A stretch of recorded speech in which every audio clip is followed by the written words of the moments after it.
It is now time for the world-famous Butch and Bob Show right here on WIFO 105.5 FM in Jesup. It is brought to you by O'Quinn & Associates, Murphy Builder Supply, Van's Barbecue, and First Southern Bank. Are you looking for an insurance company that you can call and talk to a live person? Are you looking for an insurance company where you can walk in and talk to an agent? Are you looking for an insurance company that offers multiple companies so they can try and get you the best rate? If you said yes to any of these, then you need to call or come by O'Quinn & Associates Insurance Financial Services. We offer multiple companies so we can find the best fit for you. Give us a call at 385-1000 or stop by our office at 212 South Fair Street right here in Jesup.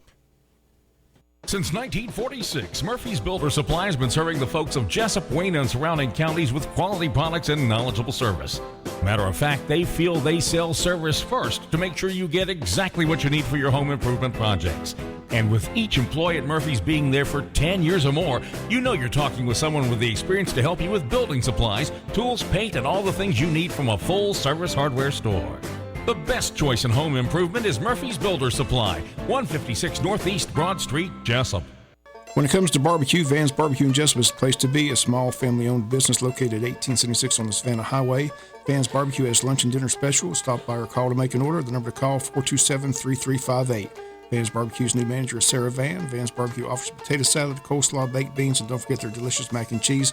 Also, check out their shrimp plates, the best in town. Yes, when it comes to barbecue, head to Van's Barbecue, locally owned and operated. Stop by and tell them the Big Dog sent you. Once again, the number to order, 427-3358. Hi, I'm Raymond Brown. And I'm Mandy Yeomans. At First Southern Bank, our customers are like family. As a locally owned community bank, we're dedicated to helping our clients succeed.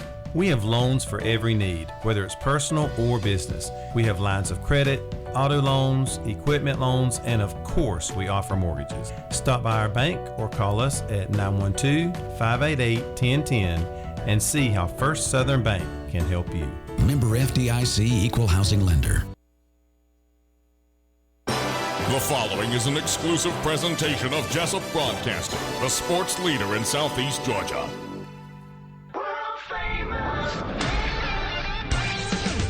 The world-famous Butch and Bob Show. World-famous Butch and Bob Show right here on WIFO 105.5 FM in Jesup, Big Dog Country Radio. Bob, how's it going? It's going well. Going well? Yep. All right. Well, football just never seems to get out of the public's eye 365 days a year. Spring practice is wrapping up here at Wayne County High School. You've invited the coach to come in this morning, so let's get started. It's always good to have Coach Jaybo with us. Coach, first of all, just go over what's going to take place tomorrow night at the stadium. I know there's no admission price. You encourage everybody to come out, and the kids underway at 7:30. But what can fans expect to see when they come tomorrow night? Yeah, thanks for having me on, guys. Tomorrow we'll have our spring game. It'll be inter-squad like we did last year. Just hopefully we don't get shortened by weather like we did last year. We've got the team split up into two teams, really. I say offense and defense.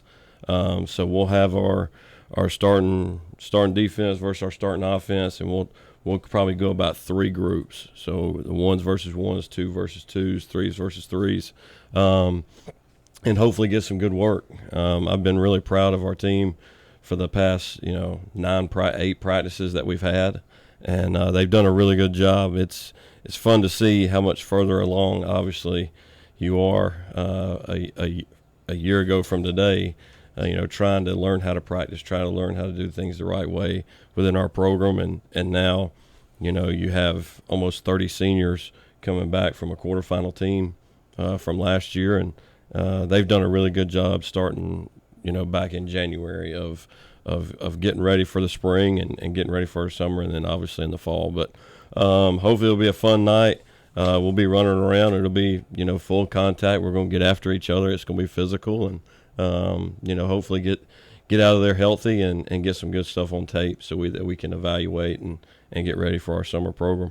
And that was the first thing I noticed when I looked at the roster. Last year, as you mentioned, transition is always tough. It was a small senior class, and we were kind of excited. We won 10 games, went that far in the playoffs, and had a small – but you look at this roster, you get close to 30 seniors coming back for this year's squad. I mean, that's impressive. It's I told them I meet with the seniors very regularly throughout the year, and I told them this is their football team, not necessarily mine. A player-led team is a lot better than a coach-led team, and I think they've done a great job of holding people accountable and holding people to our standard and how we're supposed to do things, whether it's grades or in our community or walking the hallway or in the weight room or on the practice field.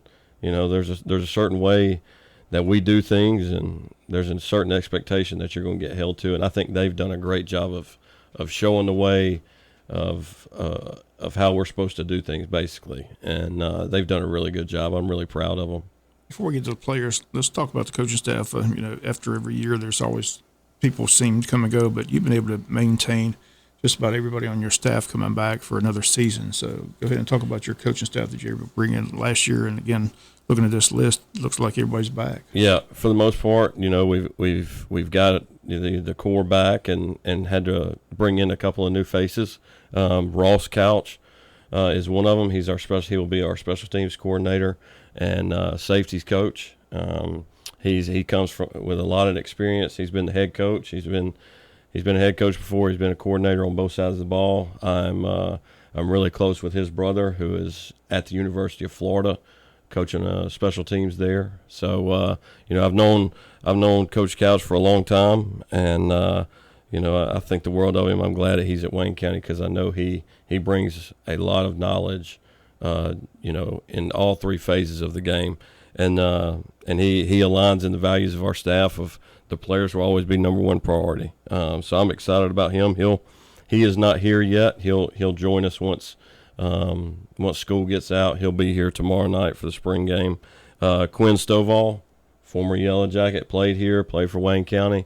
He's coaching our outside linebackers.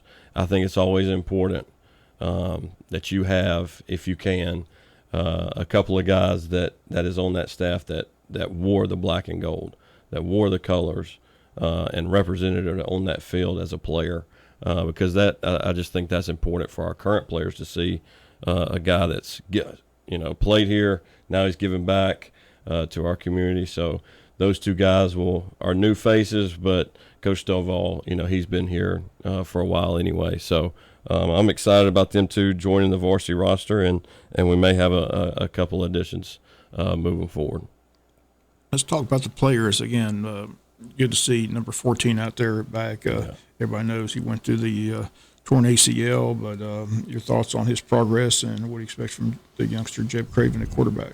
You can just tell he's a year older. You can tell, from just his body, from, going through, 2 varsity seasons with football and then baseball, and you can just tell, he's like a sponge when it comes to information, and he's soaking everything in, and I think he's gotten so much better.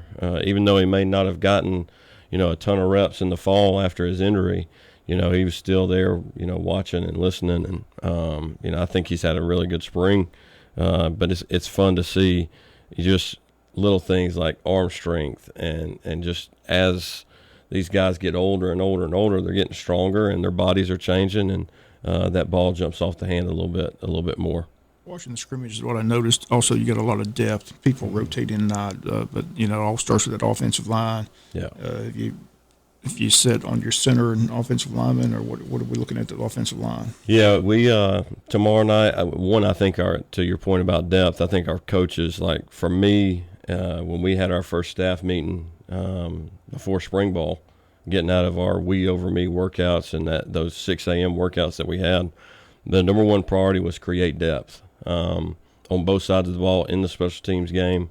The more you can play, obviously it's fresh legs and fresh bodies, and I think we'll be deeper in spots than we were last year, especially on like the defensive line. We're going to be able to rotate multiple guys that are ready to play, which is, on that defensive line, and you play in that box on defense the way we play, and get after people. The more you can play, man. It puts a lot of stress on an opposing offensive line, offense. And then up front on the offensive line tomorrow with the first group offense, it'll probably go Dawson Sykes at left tackle, Antonio Reeves at left guard, Bo Smith at center, Dub Jones at right guard, and Jamichael Pittman at right tackle.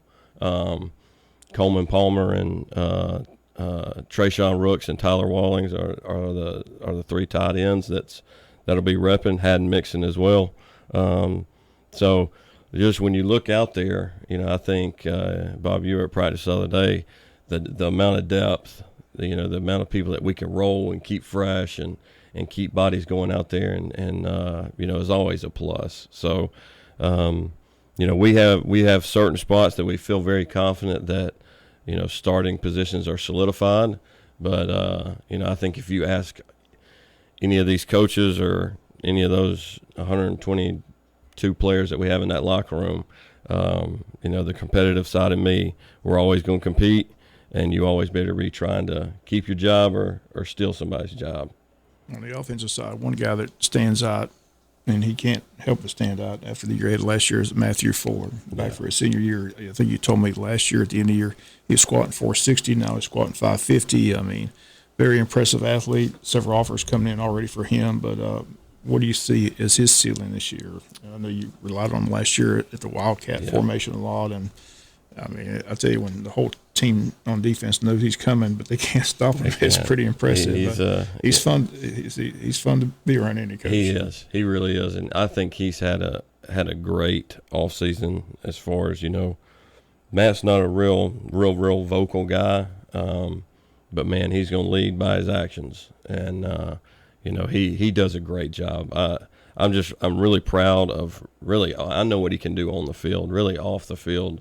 The way he's carried himself since January to now has been just as good as he is on the field. But he's had another great spring.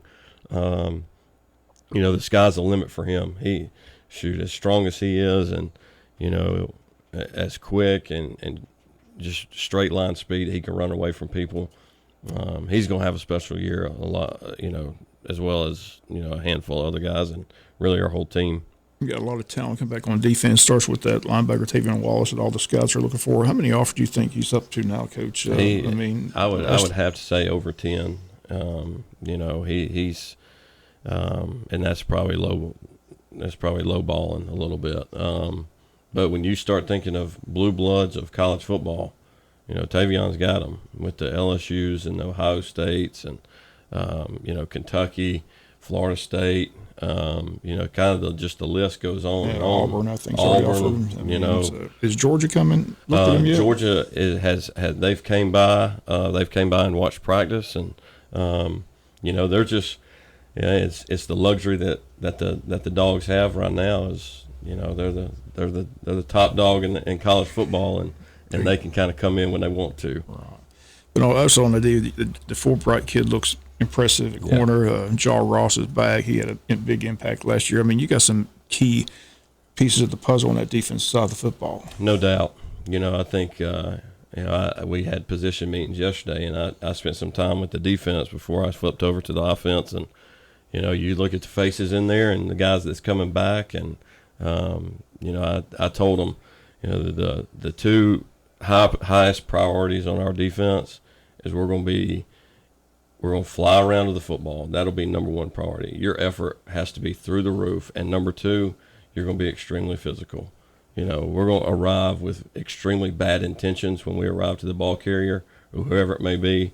And those two things are the main priority of our defense. And you look at the faces that are on that defense that were a part of the run last year, and even new faces that's grown up a year in our program. Just we've got a chance to be pretty good, and we've got to make sure we continue to have that edge about us on defense that makes us really good. And thankfully we've still got Coach Crutchfield who makes it go on that side of the ball. So he'll have that defense ready to go. I'm sure me and him will have a good battle tomorrow night. Yeah, just joined us, Coach Jaybo Shaw, head football coach, and talking about the scrimmage tomorrow night. Again, don't want to leave out the special teams. Everybody always wants to know who's the punter, who's the kicker. The McElwain kid had a real good year last year as kicker. He's back. How about your punting unit? Yeah, Hampton will be our starting punter. he will more than likely be our holder as well. I think that because of the relationship, they spend most of the time together. As far as the kickers, short snappers, long snappers, punters, they spend the time together. But Hampton, he's another one. You can tell, when you're at practice and you hear the thump, from the foot of that on the ball, that you can tell his leg is stronger. You can tell that he's worked this off season. So I'm excited about our punt unit. Dagan Martin, he's our long snapper and short snapper right now. Throughout the spring, he was his last year as well. And we're still working. We've got multiple guys that are kicking for us as far as place kicking and with the field goal, the PAT, and then at kickoffs. So that's been a good battle throughout the spring. But Hampton's kind of the, he's the senior of the group that just kind of that holds us all together on the specialists, and he's done a very nice job leading them.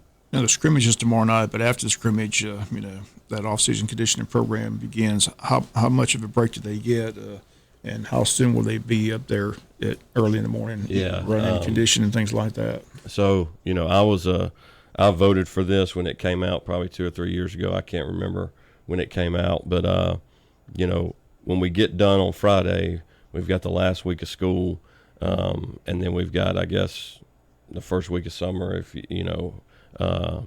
in June, and that's the first dead week, which I voted for. I think it's important for our young people, our young kids, to go be a kid and enjoy summer. So they'll get as far as off from football and weight training, they'll get off 2 full weeks after spring ball, which I think is good. I think if you've came to our practices, man, we have gotten after each other, and there's been some collisions, and it's been good. It's been extremely physical this spring, so which you expect after the weight room numbers that we've had and the guys that the time that they've poured in. So they'll get 2 weeks off.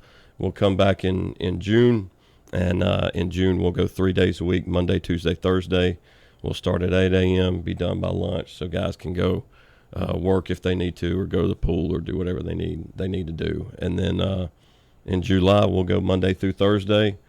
We just ramp it up to 4 days, and then shoot. Once you get into August, it's about go time. You got 7-on-7 scheduled already, or we've got some on the calendar, kind of the same as last year. I hope it's a little better this year as far as just the travel and the heat and being able to accomplish what we want to accomplish. But the same ones I've always took my teams to. We've gone to Athens, we've gone to Columbia, South Carolina, either Tallahassee or Gainesville. At those two, those are kind of the 4 that we've looked at and been to the past, and the one at Georgia Tech and Atlanta. So hopefully we're able to do that. Those are on the calendar as far as just possible dates, and then we'll make a call when it gets closer to that time. Well, last year you started the freshman quarterback, Jeb Creighton. Like I said, he's back for his sophomore year. Dawson Sykes made an impact as freshman. Every year there's some unsung freshmen that pop up on the scene. Anybody in particular we need to look at tomorrow night? There's really there's 2 guys that I thought have really matured as far as just being ready to practice with the older guys, just from the way their body is and the maturity level. Titus Wallace, he's going to be on the defense. He'll be playing safety tomorrow night. He's done a nice job. We just got to get him. He's a young buck. We got to get him reps. We got to throw him in the fire, so to speak, and let him learn that way. And so, but he's had a good spring. You can see him getting better every time he gets on the grass, which is obviously, as a coach, what you want. And then on offense, Colin Ward, he's been repping with our 2 center, with the 2s. He's been our center with the 2s, and obviously his dad was a very successful player at Georgia Southern, and it's in his blood, and so I've been excited about those two upcoming freshmen, just like the rest of them. I think we've got almost 30 upcoming 9th graders, and they've done a good job. It's always the nervousness and of stepping in that varsity locker room and that high school locker room. They've done a nice job of being at practice, listening, learning our way of doing things. They've done a nice job.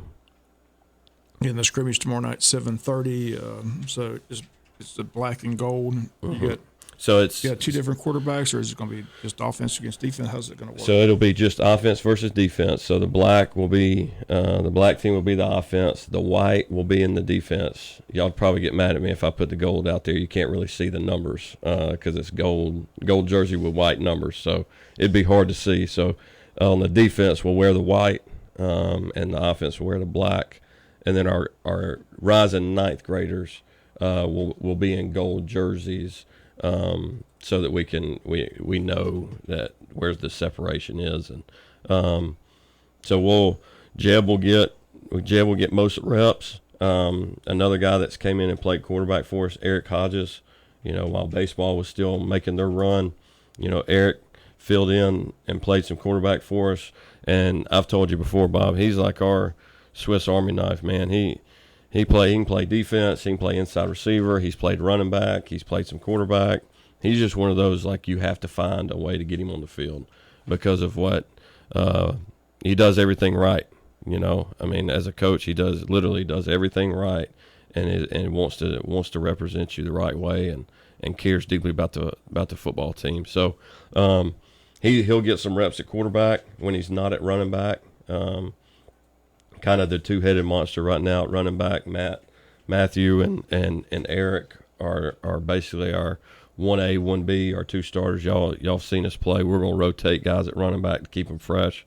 And then, the two young quarterbacks, or really three young quarterbacks, Gunnar Campbell, John Michael Harris, and Octavius Leggett. They've done a nice job. They'll get some reps as well. But Jeb and Eric will get the bulk of them. And the schedule is hot. It's just basically every game we played on the road last year, we're going to be at home. And your thoughts on the schedule? Everybody's already buzzing about VC's got to come to JC Stadium this year. So, and we won every game last year at JC Stadium. But that team we start off early with, not Bradwell, but the other team that was they still have that quarterback back, right? So that'll be a big challenge, them coming to JC Stadium early in the season. Absolutely. I'm excited about our schedule. I'm excited about the challenge ahead, and it will be a challenge. I think last year we played, it was either 3 or 4, previous state champions. So, it's the same thing. They're just a year removed from being a state champ. Benedictine, obviously won it, and,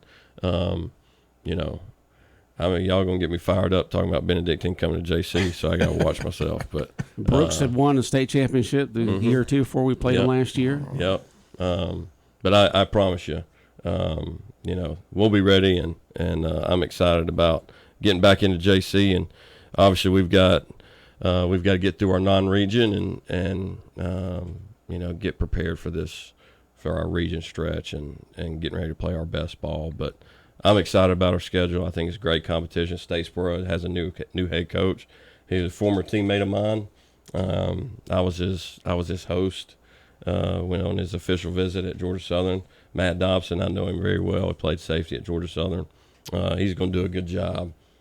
So that'll be a challenge going to their place. Obviously, Maurice Freeman at Brooks. You just go down the line, and you got Franklin Stevens coming back to his hometown at Burke. So that's the one thing I love about our region. There's some high quality coaches that's won state championships at multiple places, and then really, really good players. So it prepares you for that stretch. Hopefully, making a run and finishing that thing in the playoffs. And in the fall, we got a scrimmage against Metter, and your dad just took the job. So I got to ask you, how intense is that game going to be? I'll tell you, I've got 2 other coaches on my staff that played for him. They were high school teammates of mine, so we all played for him. And they were joking. They brought it up.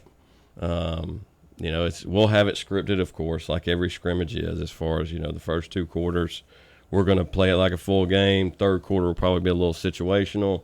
And, fourth quarter, you try and get everybody in the game. And I was going over that with the offensive staff, and they were just kind of looking at me like I'm crazy and kind of chuckling. And they were like, exactly what's about to happen. It's all going to be fun and games. before that ball's kicked off, and then we're going to get into this quote-unquote situational, and then it's y'all two going to be competing against either. We may play till midnight. So it'll be fun. Is that here? It is. Is that here? It is. All right. It is here. And who does the family pull for? Well, I'll tell you this. I asked my brother if he was coming. He was like, no, I'm probably going. I'm staying in Columbia as far as away as Georgia as possible. So hey, you pull for Dad, you pull for your brother. I highly doubt my mother will be in attendance either. So it'll be fun. I know he'll have his team prepared. Shoot, I've seen it all my life. I know they'll be extremely physical. In the first place, they're either a semifinal team or a quarterfinal team from the year before, and I think they've made like 4 quarterfinal runs in a row, something like that. So obviously, football matters to that town, to those kids, and I know my dad will have that team ready to go. But it'll be what we need. It'll be what we need as far as just a physical set the tone for the season. And once again, tomorrow night, the scrimmage is no admission. I did see where they're asking people to bring certain things. Can you go over that for us? Yeah, we hadn't put it out a ton, but it would really help. If you want to bring and just donate a case of waters or really waters, laundry detergent. So what we do as a coaching staff, we wash the players, whether it's girdles, jerseys, pants, undershirts, whatever they wear for practice or games, we wash every day. Y'all have big units there on campus? In the field house, we've got 2 big washing machines, 2 big dryers.